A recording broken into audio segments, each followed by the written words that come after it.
ladies and gentlemen, to DC vs. Marvel month here on Reaction and Review. Tonight, guys, we're checking out an animated film from 2016. That movie is Justice League vs. Teen Titans. And, I really can't tell you much about the plot.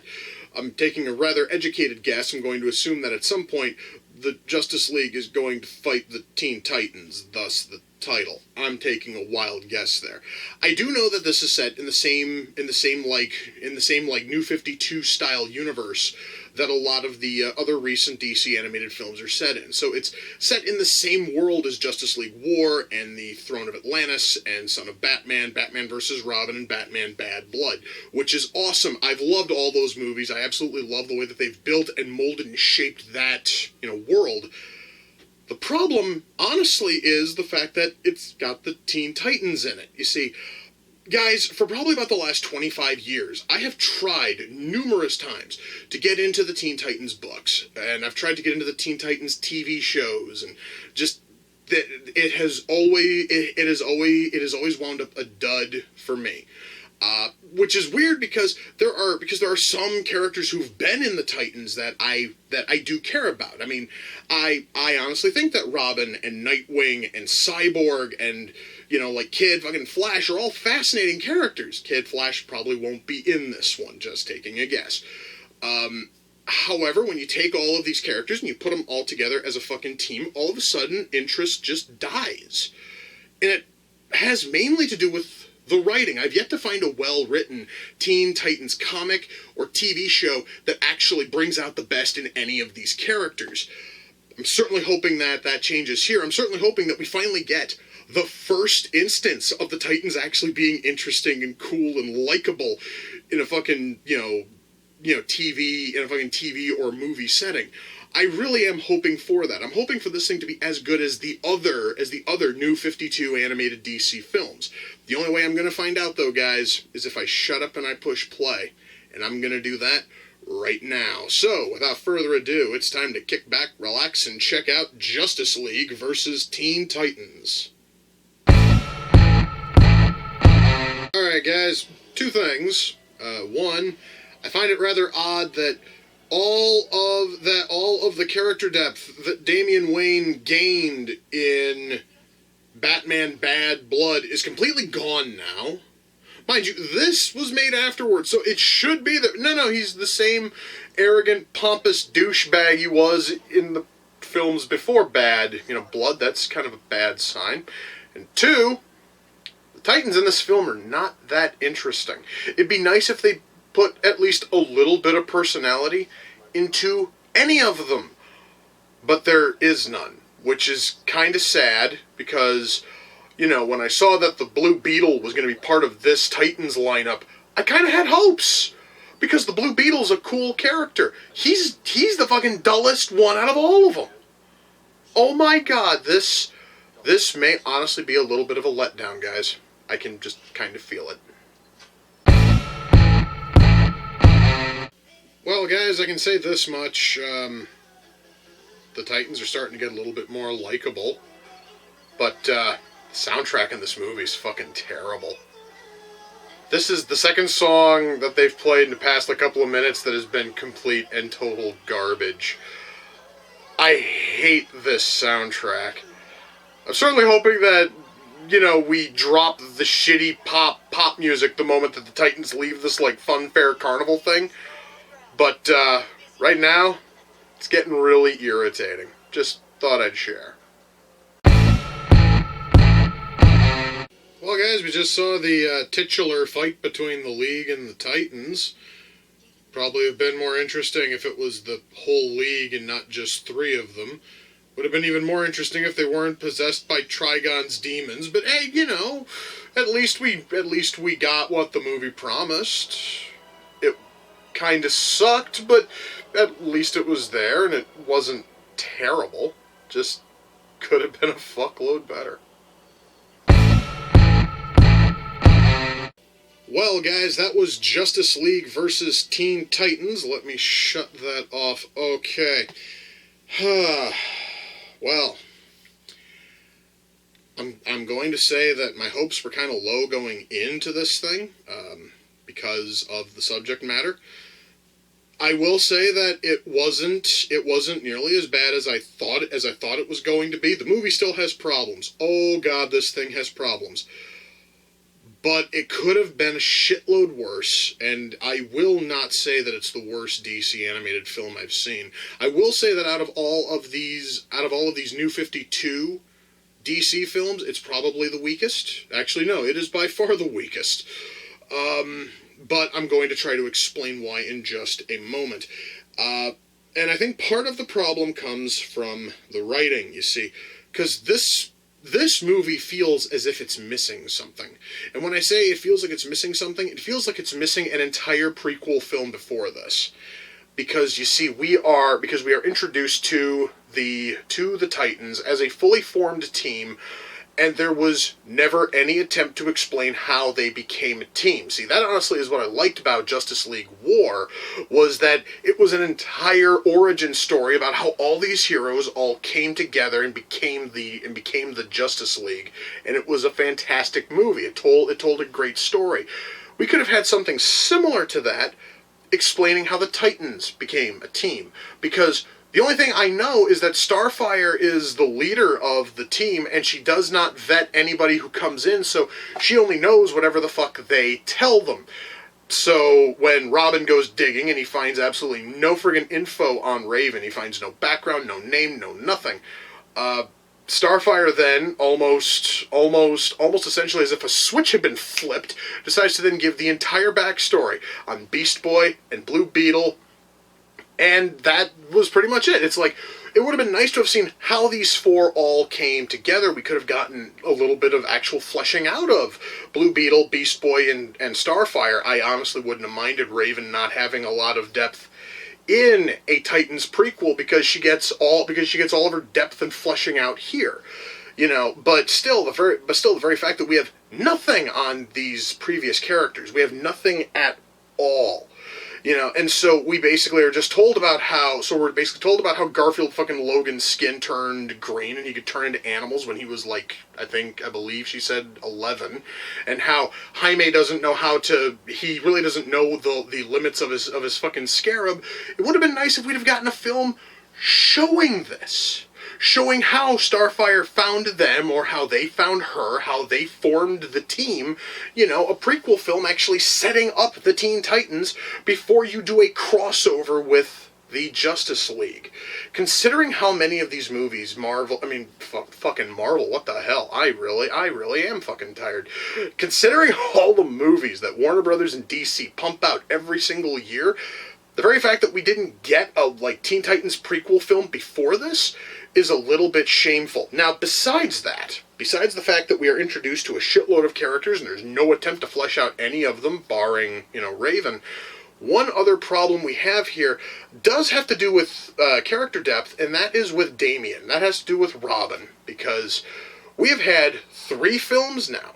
We've had Son of Batman, Batman vs. Robin, and Batman Bad Blood, which have all gone out of their way to add depth to Robin and to Damian Wayne as a character.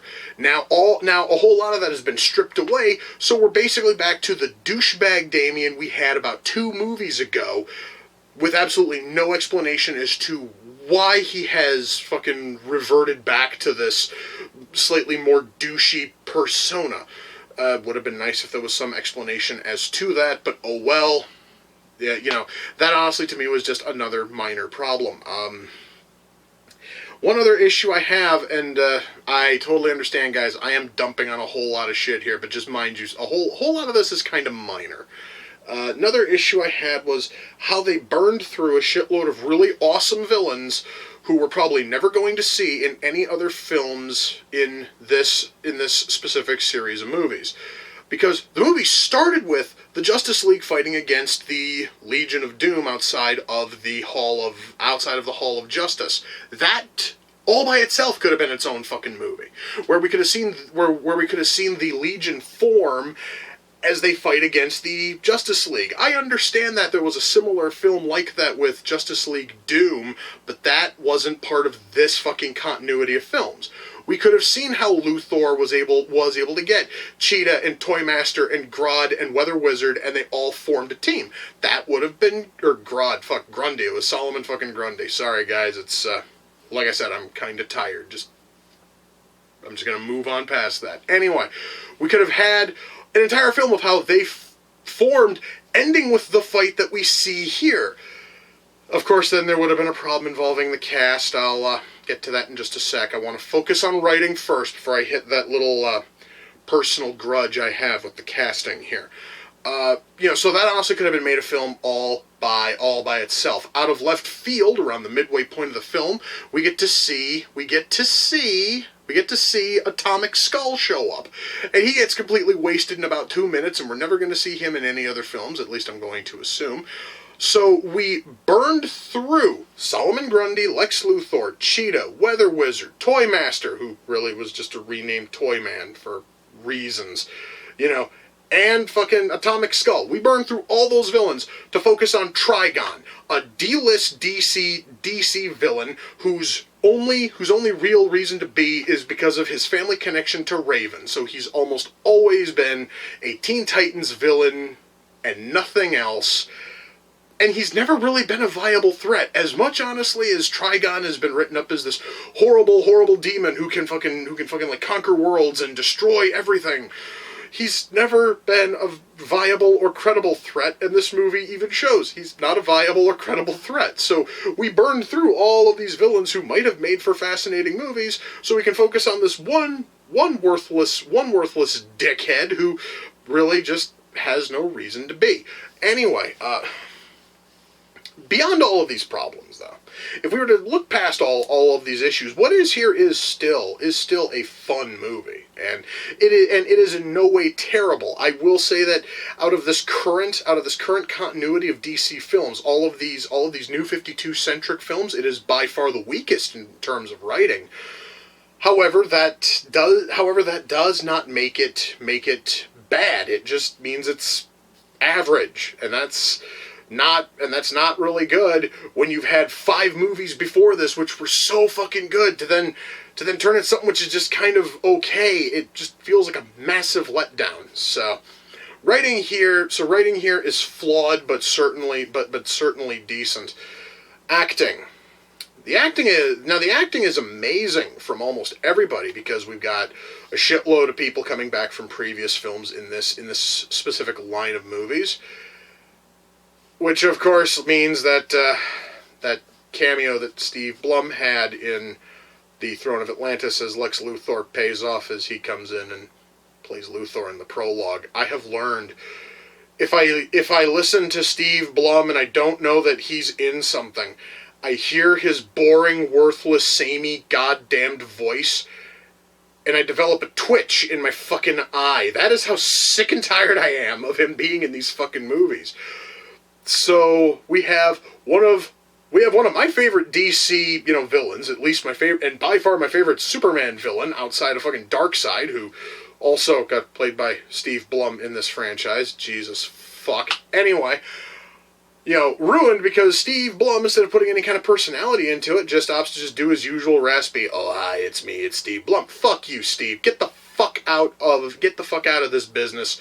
I believe I speak for quite a few people when I say we're sick and tired of hearing you and your 3 stupid shitbag voices coming in and possibly ruining so many projects. The only fucking reason why it's not a huge problem here is because Luthor only has about 3 goddamn lines, and he's gone within the first 5 minutes. Oh my god. Beyond him, though. Oh, and Blum also played Toy fucking Master, which was the same voice he used for Luthor, except he pitched it up a little bit. Because, again, Blum has normal voice, pitched up, and then pitched down. Those are his 3 voices. We just have to learn to fucking deal. So, beyond that one horrendous casting choice, everything else here was fantastic in terms of acting. I really liked how the acting was handled here. Especially from our Titans, because the Titans, don't have a whole lot of personality to speak of. So we have actors who are coming in who are basically trying to play blank fucking slate characters, and they actually do a halfway decent job of it. So awesome, so that honestly means that if we do get other Titans films in the future, and I know that they're working on one, at least we know that we have a cast who knows what they're fucking doing, which means that there is hope. Going back to writing for a second, this is just another minor quibble. It would have been nice if we would have gotten the entire League as has been established in the previous films, but we wind up not having Green Lantern, Shazam, or we don't have Green Lantern. There's problem one. Shazam, I don't give a fuck about Shazam, but he was part of the League. And then there's Aquaman. We don't get any of them in this fucking movie. I understand though, because the only one of them who's actually kind of cool is Lantern, because we have one of them who's a kid who gets zapped by lightning and turns into a Superman clone, and a worthless fucking Humpty who talks to fucking fish. So okay, we can totally excise two of them, but the fact that Green Lantern wasn't there just feels kind of wrong. It's just me. Of course, I'm also kind of biased, so I guess maybe that's just me. Anyway, I jumped way off topic there. Alright, music. Oh boy, the music. Alright, let's just discuss something here. So, this film's score is amazing. Alright, it is. Alright, the score, the actual background music, is great. But there's one sequence where the music is enough to just drain all the joy out of this movie. And it's when Starfire decides that it's time for mandatory fun time for the Titans. So she piles them all into a station wagon. They all drive out to like a fun fair or a carnival or some such shit. And we get this fucking montage of all the Titans as they're playing a whole lot of these games, and and they're all they're all having fun and they're laughing, and it's this shitty like pop song. It's closer to like a pop fucking rock song, but that's even worse. It was a shitty fucking song, and it made the entire scene intolerable. And then there's the Dance Dance Revolution sequence, where Beast Boy apparently is kicking everybody's ass at fucking DDR. I'm going to give that sequence a pass, because it's supposed to be based on DDR. DDR's music's always been absolute garbage, so I'm not gonna, let that... I'm not going to fault them for that. At least they were keeping accurate to the video game they were partially referencing. The only problem with that is that, the Dance Dance Revolution sequence takes far too fucking long. It drags on, so you're forced to listen to this shitbag music for so long. And that is another problem going back to writing. Holy shit, I keep on swinging back to writing. It just feels so weird. Is this movie has some pacing issues. And unlike the other DC films I've talked about where the pacing is that it's going too fucking fast because they have only about an hour and 20 to fill, this time there are a lot of moments where shit just drags, where stuff just gets carried on and on far longer than it seriously had to in order to pad the story out to an hour and 20. So instead of actually trying to add depth to our Titans, who I mentioned don't really have a whole lot of depth in the first place, instead of doing that, we get treated to an extended montage, which is set to a shitty song. You get to hear the entire motherfucking song over the course of that fucking montage. We get a drawn-out sequence of Beast Boy and Robin playing Dance Dance Revolution. And we get a whole lot of other scenes which just fucking drag on. The pacing in this thing, I think, is another one of the big issues which kind of sort of hinders this a little bit and leaves it as the weakest entry in the entirety of these New 52 themed DC animated films. Hopefully I'm done swinging back to writing. I think I've covered everything I can cover there. So yeah, music, our fucking score is good, but the stuff during the carnival sequence can fuck right off and die. Animation here is decent, but you see, once more, it's the same kind of animation and the same art style we've seen in all these other New 52 films. We've seen this art style used 5 times prior. It has worked every time, and it still works here. So, awesome. awesome. It still has the same look. It kind of feels like it's all in it. So it does help make it feel like it's all in the same like continuity. So that's always good. Our sound mix here is solid. Really, guys, the only problem I have, like the only serious problems I have, are little things involving writing, and those are problems that I know a lot of people are not going to notice, and that they really are the kind of things that only people like me notice, who are incredibly detail fucking oriented and have a bad habit of fucking nitpicking the fuck out of shit. So basically, guys, the problems that I found are probably not going to bother you. So when all is said and done, I'm able to recommend Justice League versus Teen Titans to rent. Yes, abso-fucking-lutely rent it. It's totally worth it. However, beyond a rental, not really. Well, correction. If you can find a copy of it cheap, by all means, you can totally, absolutely pick it up if you can find it cheap. But I really could not tell you to go rush out and buy it at full price. It's certainly not worth the full price. Once more, guys, out of all of the films that are set in the New 52 universe, this one is by far the weakest. But that honestly does not make it a bad movie. It just means it's not as good as the 5 films which came before it. Now, I believe this one came off of the Amazon wish list. I'm going to have to double check exactly who sent it in. So we are going to have a fade out here while I go and look that up, because I forgot to look that up before I started filming. I'll be right back, guys.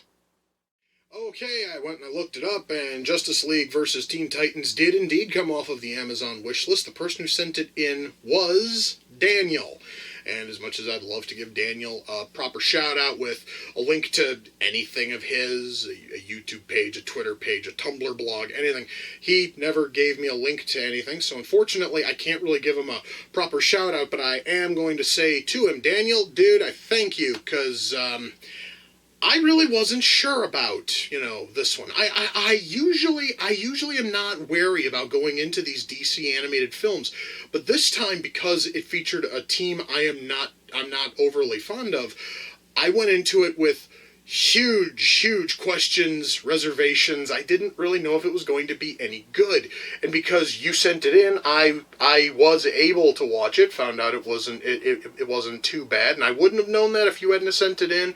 And for that, I thank you. You're fucking awesome. And once more, I would love to give him a shout out, but unfortunately, Daniel didn't send me anything to actually shout out to, which is kind of a pity, because I always like doing that for people. It just feels great. Anyway, yeah, now, as has been the way with these DC Blu-rays, there are two bonus like episodes of shows on here.